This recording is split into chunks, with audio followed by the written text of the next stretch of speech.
Hey folks, how you doing out there? Clock has started. Sorry we had if you saw our false start there. Welcome to a New Year's Eve. Drinking a Wink live. We don't always get to do this, but this year, Michelle and I are both home, not playing any gigs. I know a lot of other musician folks are in that same boat, and it's okay. We're going to deal with it, right? Looking like I might be having a little bit of breaking up. I'm going to do a little dancing here. I also had a plan this year to do this kind of film my whiskey experience like I sometimes do. Film it, you know, ahead of time, pre-record it, and kind of put it up as a video. Just have run out of time this year here. As some of you know, dealing with some family issues, parent care, and they're doing good, but it's a very busy thing. I know a lot of my other friends are dealing with this. It seems like when all of our friends and family, when we're all getting into the age group that Michelle and I are dealing with, a lot of our friends are going through the same kind of stuff. So if you're doing any kind of that kind of stuff these days, good on you, and we're here for you. It's a lot, right, Michelle? Yes, it is. So we're going to come to you with this video. The other thing about this video is it's going to be a little different. I always have a little bit of a twist on it. I think Michelle will agree. There's only been a couple of years where I'm just like, this is the whiskey I think you should buy. I like this whiskey experience kind of thing because I think it's a little more interesting because it gets me to actually talk a little bit about where my mind is at whiskey, where Michelle's mind is. And there's tons of people that are going to tell you what whiskey to buy. And I think I have an interesting twist here that you might enjoy. There you go, okay, because it's kind of it's showing a shift in what I think about whiskey and the experiences that I'm having lately. If that makes any sense. So yes, I'm doing this off the cuff. I plan to have a big old script and record this, and I'm not. So might be a little jumbled, but I'm going to get at it. Yeah, we're doing a whiskey of the year, obviously, and the experience will be something a little bit different. But I'm still going to talk about a couple of cool bottles that I had purchased. One I'm looking, over the year's activity. Obviously, I want to bring up bottles that I haven't had before. That makes sense, right? And for those that are a little less initiated with our process here, we are talking about new to me. It does not have to be new whiskey. And we're going to talk about a couple that actually were released this year, but new to me and that kind of thing. Matter of fact, a lot of these ones that I'm going to talk about right now, or some of these right now, first five I'm going to talk about, actually a couple of them were actually new. But let's go through this. I am going to give you my five in the five categories of bourbon, rye, blended Scotch, Irish, and single malt. That stood out to me. I'm going to say the single malt because we're going to talk about that a little bit later. Some more spoilers there. In the category of bourbon, bourbon was probably out of those categories we just talked about. Probably I bought less bourbon than most years. And again, I did the bourbon extravagant Score September bourbon Anza. Not this previous September, but the September before, that had me buying a lot of bourbon. So this year we didn't do so much. However, without a doubt, the tastiest and most interesting bourbon I bought this year was a new release by, once again, our friends at D&aW, Whiskey Acres Cask Finish Series, the Cigar Blend. This is kind of a limited edition. Bourbon whiskey finished in PX Sherry, Calvados, and Pino de Cervantes casks. 52.5 alcohol by volume. This is a really nice belter. I hadn't had it in a little bit, and I had it a couple of days ago. Boy, if you like that dark, rich, leathery kind of bourbon, check that one out. Definitely the most interesting bourbon I had. Let's see what else. Along those lines, rye. We did get 3 or 4 ryes over this year. Maybe not that many. One of the other ones was the A. Overholtz, really Monongahela mash. which was very cool. But this one by a San Francisco distillery. You're going to see a theme here that you're not going to recognize quite as many brands as maybe I have in the past. I'm going to build up to that, hopefully with a triumphant crescendo when I get to my theme for this year's Whiskey Experience of the Year. This is Old Potrero's, San Francisco's. Single barrel. They have a bunch of ryes. Their main thing is rye. This one was when I found it on an extremely good sale. Maybe they just weren't selling this one. Maybe this wasn't a big mover. But this was a straight rye whiskey, port cask finish. This was barrel number 814. They have all this kind of stuff on there. They give you the aging. This was aged 7 years, 11 months, and this is just a huge belter of a flavorful rye, port cask finished. I'll tell you, this one really was good, and if it wasn't so hard to find, that could be Whiskey of the Year. It was that good. Old Potrero is not hard to find, just that bottling is a little difficult to get. In the blended Scotch category, and this was a tough one because I could name all the new Compass boxes that we had that were great. Compass Box is a wonderful blending house.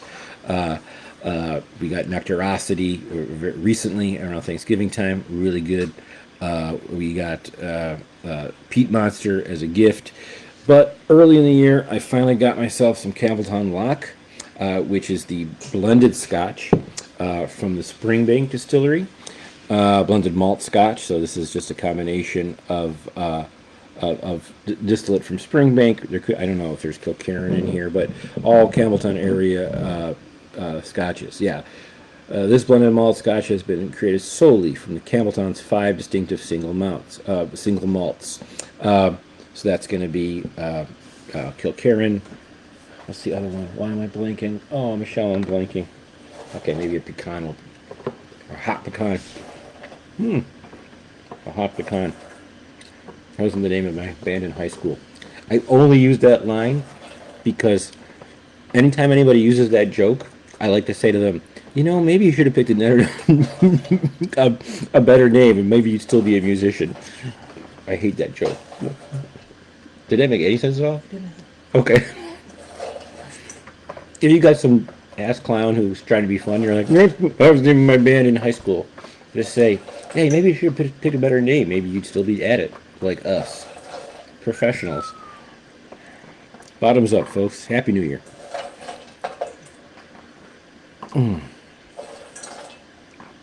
It'll come to me. Anyway, this is a combination of the 5 distilleries or the single malts. Springbank, Long Row, Kilkerran. Long Row is part of Springbank, and Hazelburn is part of Springbank, and I'm blanking on the other one. Cannot remember it. We'll figure it out. But this is really good. $60, bottle at 46%. Springbank is one of my all-time top 5 whiskeys of all time, not just scotches, whiskeys of all time. And it's hard to find, and it's gotten very expensive. Partially because they just don't put that much out. It's not the kind of thing where they just jack the price up because they became desirable. The Campbelltown Lock is a malted blend, so you're still drinking blended Scotch. I mean, you're still drinking all 100% malted barley. It's delicious. Really a great value, and if you, like I said, if this will be another theme, if the price tags of whiskey right now are kind of getting you scared, $60 is nothing to shout at. It's not a bargain, but let's just say that in terms of what you're getting in this bottle, the Campbelltown Lock is a real good one. Something that's very affordable and was a big surprise to me. Michelle and I think both can agree that Jameson is by far not our favorite Irish whiskey. But sometimes when you're out, that's your only choice, right? You know what I mean? And it's the regular Jameson. It's not something we would, use or drink neat too much. Or even just, a cube, unless we're out. We have lots of other stuff. However, we have found some joy drinking the Black Barrel over the years, and some of their other cask releases were kind of interesting. The IPA one I do like. so on and so forth. They came out with this triple triple. I think it might have come out in 2024, but definitely we didn't get it until 2025. And this is a bottling triple distilled, triple cask, bourbon, sherry, and ex-chestnut casks. And it's only bottled at 40%, but this one you can get for like 27 bucks. Really nice holiday, winter vibes. The chestnut casks are evident in this, and it really mellows and gives a little bit of weight to that sometimes too grainy feeling of regular Jameson to me. We have had this at parties. You remember this one, right? And we like this one, right? You know, just a nice little party whiskey. While this is around, I don't know that I'll buy a whole lot of just regular Jameson anymore. Also excellent, and as I've mentioned before, talking about this one for Irish coffee, because it just has this little nut. What are you making over here? Pecan pralines. Pecan pralines. That's going to throw off my nose a little bit, but but it's okay. This smells really, really good. Finally, we'll talk about single malt scotches. What else? I'm trying to think if there's anything else that we had that was really kind of blowing me away. We've had some interesting ones that were new. I'm leaving a lot out, but let me think. Oh, another one, you know, while we're on the Irish whiskey tack, another thing, Bushmills, same kind of thing. They're regular Bushmills. I don't buy it anymore because it's not that tasty to me. Again, a big sale. I bought the Black Bush by Bushmills sherry cask release, and that is by far that turned into another value favorite. It's only a few more dollars than their regular bottling. Really tasty. Well, let's get into it. Here's the thing, folks. This year, you know, along with lack of time, everyone is getting pinched by the economy and being, you know, us being musicians, but everyone's getting it. Stuff's expensive, and American whiskey, the prices are going down. We have heard about major places shutting down production. That doesn't mean the place is closing, by the way. That means that they were anticipating a boom in sales, a big boom, you know, like there were big sales.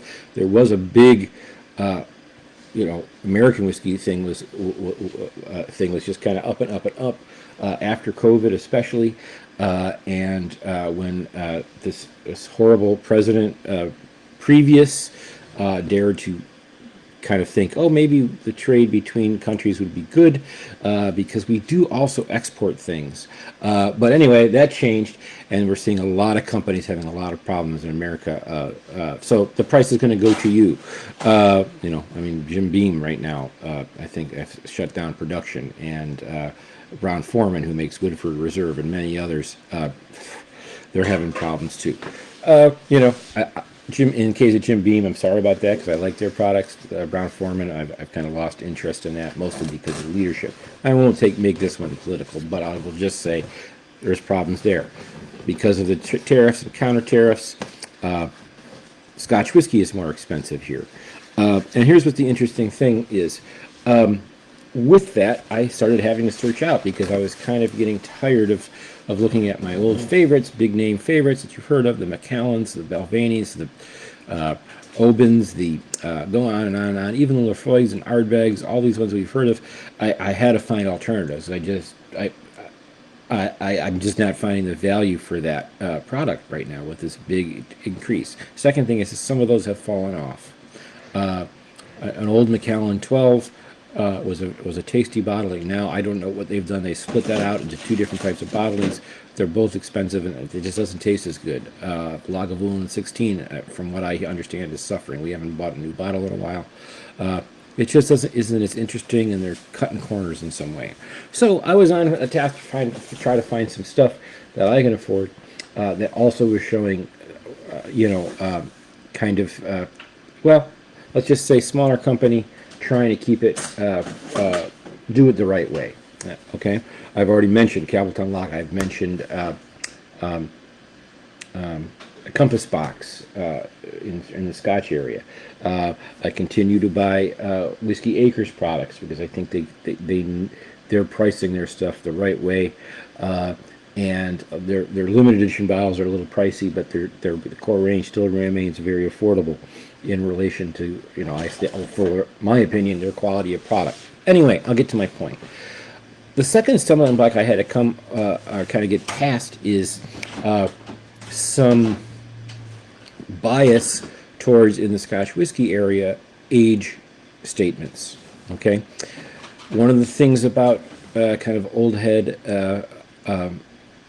whiskey folk is that they're really big on the age statement, and even some of our biggest influencers like Ralphie used to not talk about whiskey that didn't have an age statement on there, and that always meant that an age statement meant that it was better.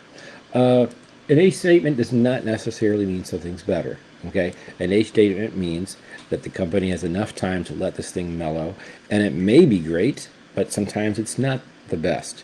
The other reason why you pay higher for age statement is because the longer something stays in the cask, okay, the more evaporation, what they call the angel sear, goes away. So the longer it's in there, the less they have to sell. Just pure fact. So that's why those older statements cost more. Of course, I love older whiskey. It does have a different taste. But I was kind of now like I'm not going to buy anything with no age statement, partially because in the past a lot of those were kind of inexpensive, really cutting corners. A good example of Glenmorangie, which I've talked about, or Glenmorangie, I think it's Moray. Glenmorangie, sorry. I've talked to you about how cool those are for kind of getting the idea of finishes, but those are $25 whiskeys. They don't have age statements. And those are kind of lower, I don't want to say lower quality, but just lower tier. They're not really trying to do anything very interesting. They're a competent distillery, and they're putting out a product that you can try, but it's still a product thing. So I had to get around that. Thankfully, I don't know if it was by force or just by, you know, like I said, I have to, you know, watch the dollar and see if I got to get value. Okay, I'm still going to buy some whiskey, but I need to get the value for my money. And this is where it's coming into here. What did I start with? First off, started with, again, as I mentioned, some blended malts like and blended scotches like the stuff from Compass Box. They don't have age statements on there, but it tastes like it's been in there 5, 6, whatever years. Okay.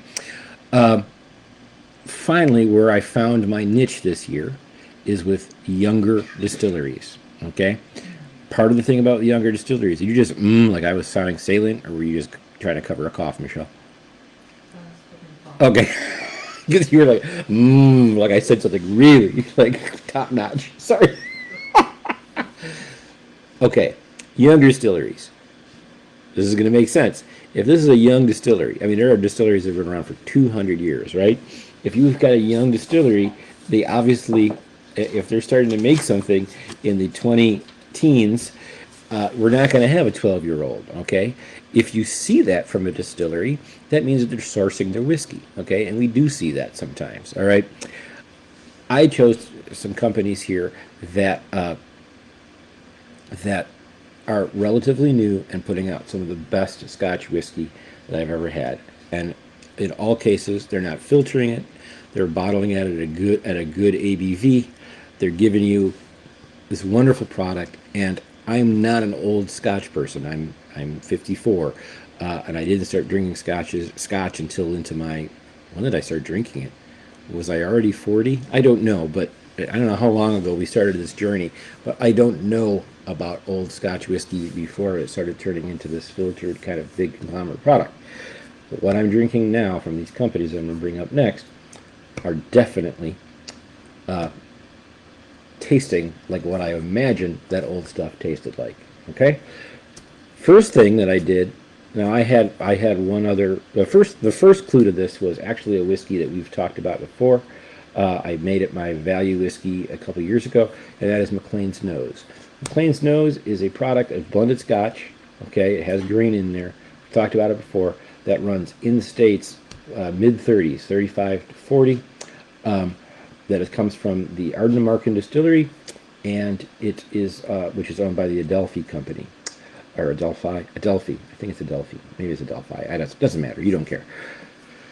I really liked it, and that was all those elements I just talked about: high quality, good ABV ratings, all natural, this and that, caring for the environment, having good, all that stuff covered. This company was doing it, so that was my launching point. Birthday time. A good friend Neil bought me a bottle of this distillery, which I had only heard of. I had never owned it. Looks like Torahbaig. It's Torahbaig. Torahbaig is only the second distillery on the Isle of Skye. They opened in 2017. Okay, so they are not going to have 10-year-old whiskey. What they are doing is making fascinatingly good whiskey. They are only the second distillery on the Isle of Skye currently, the other one being Talisker. And Talisker is one of those great examples of a company that makes, or a distillery that makes good stuff, owned by a parent company that really has kind of soured on it. Okay, so if you're having some Outlander feelings, all right? Anybody watch that show? Is it still? I don't know. Is it ever coming back? Did they just give up on the story? The Outlander. What's her name? What was her name? The actress? Yeah, no, the character. Jamie and. I don't remember right now. I mean, did they reach her 9th live or something like that? I mean, she kind of has a cat-like presence, and she just survived every. Tangent. Back to the Isle of Skye. All right. Torahbaig started off in 2017. They put out what they do, which is they have a term for it. It's kind of like manageable peated whiskey or reasonably peated whiskey. That's what they're doing. What was this? Yeah, Neil McLeod Matheson is the whiskey maker, what they call it here, and this one, number 3, which is the one Neil got me. My birthday, it's called number 3 because what they do, because they don't have age statements, is they are going on and on and on. And every couple of years they release something. Obviously, each one is getting older until they feel they can put an age statement on there. Okay, so there might be, which in 2017, there could be maybe 7-year-old whiskey in here. It has to be at least 3 years old to be called Scotch whiskey, and when you put an age statement on something, every drop of whiskey has to be at least that old. So there could be some stuff 7-year-old and some 3-year-olds in this blend. Anyway, they do this chapter series. I have missed chapter 1 and chapter 2. This is chapter number 3, Legacy series, and they call it Smoke and Brine, aged in American oak, Oloroso Pedro Jimenez, and ex-bourbon casks. I'm going to have a little bit of that today. I'll get to your tasting in a second, Michelle. All right? Now, I have had plenty of whiskey that has smoke, meaning peated with Pedro Jimenez sherry.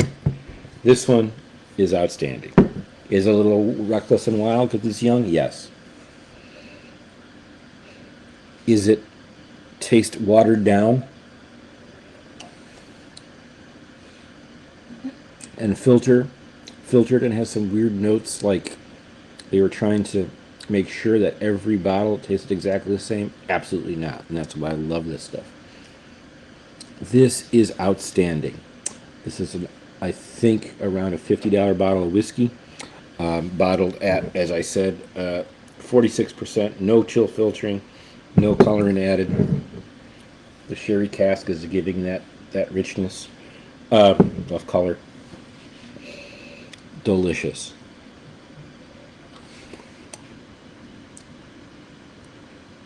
After I got this, still had some money for some gifts.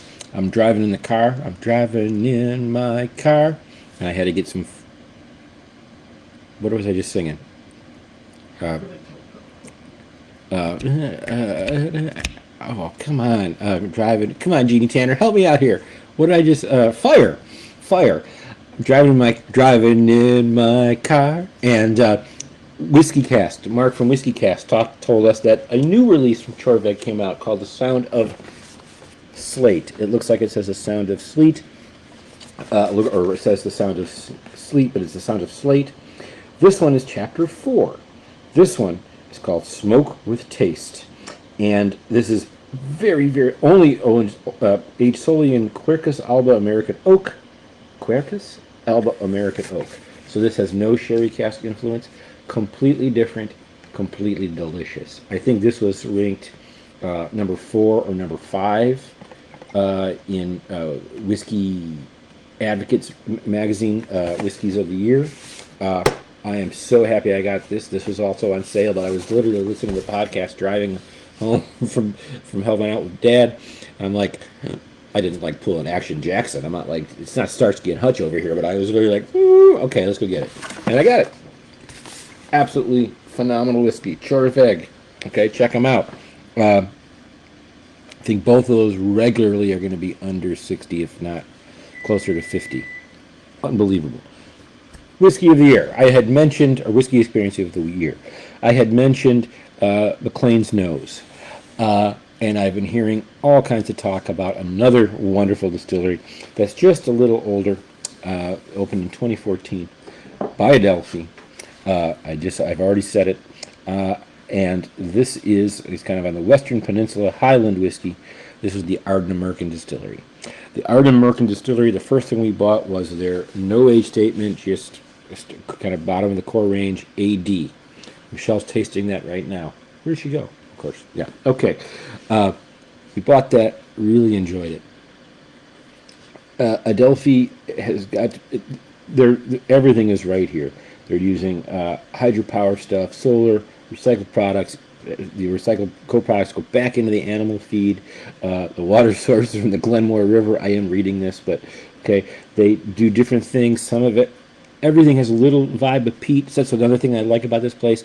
They don't do like, well, now we're going to do our peated one. And now it's like, it's not like you're going to like a variety show and it's like, okay, here's the funk tune. Now here's the comedy act. And then here's this, and here's a dancer. No, we're making Scotch whiskey. We're going to make each one distinct. We don't care if it's, this is peated, this is not. They don't do that. It's just phenomenal. You can go watch the video. They have a nice, just everything seems really cool. The Ardnamurchan distillery. What else are we going to talk about? Has a coastal character because again, it's on this Highland Western Peninsula. One of the most, if not the most remote distilleries on the main island there. It's fascinating. Hard to reach. Doing all kinds of good stuff. So we had the AD. Michelle, were you gonna? Where'd you go? Oh, you're here. Do you want to tell me about the AD? You want to maybe come closer to the camera for a second? Just the microphone. Everything's delicious. I like it. It's a very nice. What I kept thinking of is just kind of like, I don't know exactly the taste, but just kind of the feeling of kind of the refreshment of like eating a melon. Okay. There's cantaloupe or watermelon or something like that. Or even cucumbers. I'm okay with peat in this. Yeah. Okay. This is bottled at 46.8%. And all natural everything. That's Ardnamurchan AD. Then Michelle got me the AD sherry cask. The AD sherry cask, again, no age statement, but this is matured in Oloroso and Pedro Jimenez casks. Unchilled everything. This one was bottled at 50% ABV. Michelle gave it to me for my birthday. And that's why I know she loves me. The color, it's rich, dark, and high alcohol by volume. Just like I like my living. Yeah, I was gonna say, please don't. Don't. I know. You know I was doing it. Couldn't resist. Though. I know. It is one of the best little whiskeys I've ever had, bar none. And in terms of sherry bombs, I mean, all these other companies that are making this, like, kind of dulled down, filtered, Glenfarclas's and all these, and I like them, Glendronach, all these sherry bombs, like they're owned by big companies, and they just get kind of not watered down literally. Well, no, they do get watered down literally, but it's just the soul is taken out of them. Every aspect, both these two types of sherry, just make this explode. Rich, it's earthy, it's funky. And we're talking about fruit. It's not like, when you drink a juice and it's really all just kind of concentrated juice and artificial flavors. Okay, I mean, they're not flavoring this. What they're doing is making this sound the antithesis of what I just said. Antithesis of what I just said. Red leather, yellow leather. This just it's just rich, but the notes of the different fruity flavors of what sherry brings in it. It's just really nice. There's a darkness, there's an earthiness. You're tasting the land. In terms of terroir, the more the wine-related conversation, it's all there. Highly recommend it if you're a sherry bomb fan. Did you want to just have a little nook of this just to see what I'm talking about? Sure. Let me pour just a little bit more. And I'm going to say that in terms of the whiskey of the year for me, I'm going to say that's what this one is. Okay, whiskey of the year. The one that I would say, maybe if you're into sherried whiskey, the little hint of a peat note, Ardnamurchan AD sherry cask release is delicious, and you're going to find it around still. Really nothing here with the exception of the Whiskey Acres cigar and maybe the old Potrero are going to be hard to find. Everything else you're going to find in most liquor stores. Maybe Torahbaig, it depends on which chapters they have.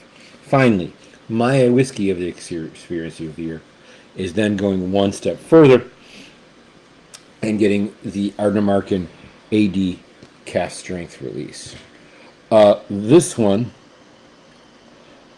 unchilled filtered, no color added at, now this is going to vary because it is cask strength release. This is 58.3. Okay, this is still going to have some sherry elements, I believe, but it's primarily, it's not as big as that. This is again going to be peated. Oh boy, even their corks are just great. Ardnamurchan. For me, drinking this bottle was the experience of the year, and I'll tell you why. This tastes what I imagine whiskey tasted like, Scotch whiskey tasted like when I was born. On the nose, getting barley notes, there's earthiness, there's heather, there's meadow and field and glens and all the different names for grassy fields. Like, I think Scotland has more distilleries than by the actual total mileage than any other country in the world. They also have more names for like a meadow of some sort. Glen, Dale, like you could just spend minutes breathing this in. It is cask strength. It's hitting my nose hard, but it's refined. Here's a little bit of that sherry cask release. If you did, you taste it already? The peat is evident, but it is blended, and you're just like, okay, if this is a no age statement whiskey, it's just, you get a little bit of nuts in there. It changes with every little turn. Yeah.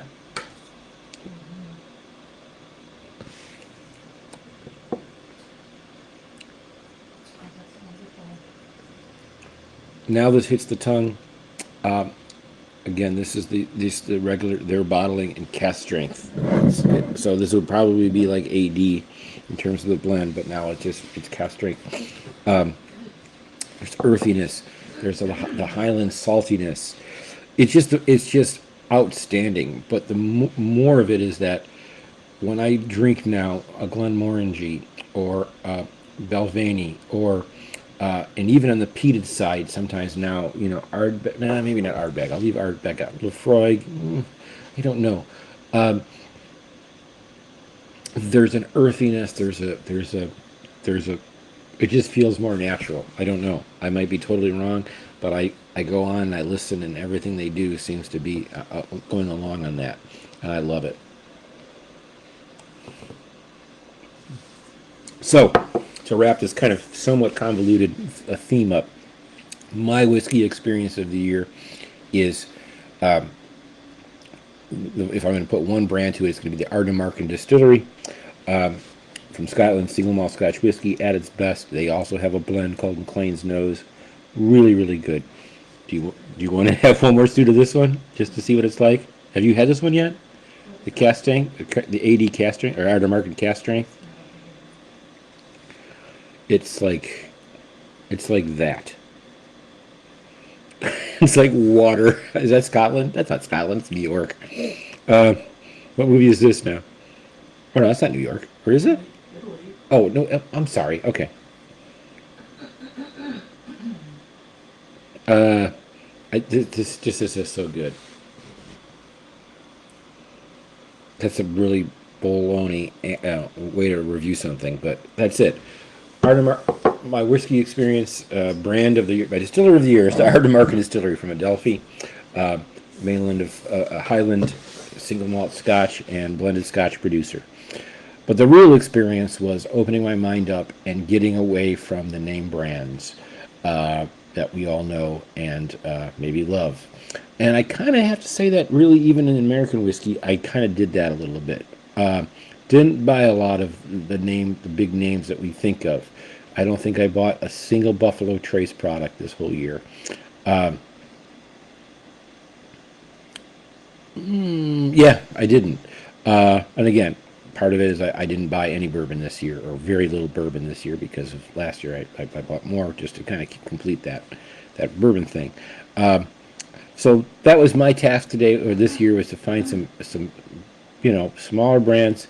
Doesn't always even necessarily mean you're going to be paying less. I just want to pay, if I'm going to pay $60 for one bottle, or let's just say 70 for one bottle and 70 for another, if I buy a more well-known brand and it's got a 12-year or a 15-year-old age statement on it, okay, and that's even harder to do now. 12 years now are going for 70s in the big name brands for $70 bucks. But if I'm going to pay $70 for something, that's what I think the sherry cask was around, right, Michelle? Yeah. Okay. So it's not that I want it to be somewhat special. You know what I mean? It's Marissa Tomei, right? Yes. What movie is this? Only You. Is that the song? That's the Platters, right? And I played with the Platters. My first gig back in town from college, I played with the Platters on New Year's. I think I made $700 that night. It's been downhill ever since. All right, folks, we're out of here. Very cool. We're getting close to the new year here. There you go. I hope that you enjoyed this one. And again, I didn't give you anything to run out and buy. But if you're a single malt Scotch whiskey fan, I gave you. Check out Torahbaig. Check out Ardnamurchan. If you haven't bought a blended Scotch in a while and you don't want to buy Johnny Walker or Dewar's, grab yourself Campbelltown Lock. You will not be disappointed. It is really, really good. There you go. All right. The only thing that we're going to do, we're probably going to take a little bit of a break. We need it. And I got to come up with a new theme. But tonight, there's Mark from Whiskey Cask on his social media page. He always likes to say, "What's the last thing you're drinking before you in 2025, and then what's the first thing you're going to drink, in 2026?" So, Michelle, hold back a little bit because we're going to have one more drink tonight. And what we're going to do is we're going to drink and crack open this wonderful Drumshanbo. I still got it wrong. Drumshanbo Irish whiskey. This is the single malt Irish whiskey, interestingly enough, the Galanta edition from 2022. Jeff Hedberg gave this to me for birthday, and I saved it because I kind of wanted to wait until we could drink it together. But we're going to open this up, and then we'll take care of it, and that's what we're going to drink tonight. We probably won't go live with it because it's going to be, well, obviously midnight. But maybe we'll talk about this at sometimes too. All right, there you go. I hope you have a nice dram and glass of something that you like waiting for you for that time. You're cool with that, right? Checking this one out? Okay. I know I'm cool with it. All right. Only you.